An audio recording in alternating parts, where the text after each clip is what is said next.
Let's look at a few more inequalities. Now remember, we do these the same way as we do equations, except for the fact if you multiply or divide by a negative number all the way through, then you have to flip your sign. All right, so we start here. We identify our variable as x, and we want to see what's attached to x. Well, 7 is attached to the x by subtraction. 3 is attached to the x by multiplication. So get rid of addition and subtraction first. So we're going to do the opposite. Add 7. Whatever you do to one side, you have to do to the other. So now I have 3x is greater than, and 5 plus 7 is 12. Now to get rid of the 3, it's been multiplied, so I've got to divide it. Whatever you do to one side, you do to the other. So now we have x is greater than 4. All right, let's look at this one now. We see we have two x's. We have one here and we have one here. But the first thing I see is this fraction. I don't like that.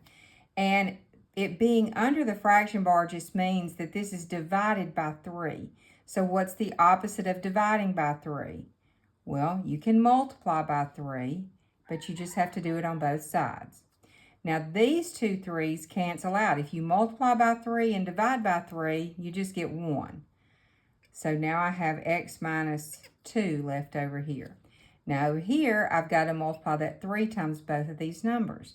So that's going to be 6x plus 33. Now, according to our steps, when we're solving an equation, one thing you want to do, or one of the first things, if you have more than one variable, you need to eliminate one of them. So I'm going to get rid of this one over here. You can get rid of either one, and you just do that by, if it's positive, add it. Subtract it. If it's negative, add it. So I'm going to subtract it from each side. Now what that's going to do is, over here, I'm going to have 5x minus 2 is greater than 33. All right, now here's my only x. So the 2 has been joined by subtraction, the negative 5 by multiplication. So I'm going to get rid of the 2 first by adding it to each side. And I'm going to come over here so I don't run out of room. These two are going to cancel out. So I've got that negative 5x left, greater than 33 plus 2 is 35. Now to get rid of the negative 5, I'm going to divide both sides by negative 5. Now, you just divided both sides by negative 5, so you're going to have to flip that sign. Go ahead and do it now so you don't forget it. These two numbers divide out to 1, so we have x left. 35 divided by negative 5 is negative 7. All right, and this last one, here's my variable. Identify that first. This 3 has been attached to it by addition. This 3 has been attached by multiplication. So let's get rid of this one first. I'm going to subtract 3 from each side. 6 minus 3 is 3, less than or equal to 3x.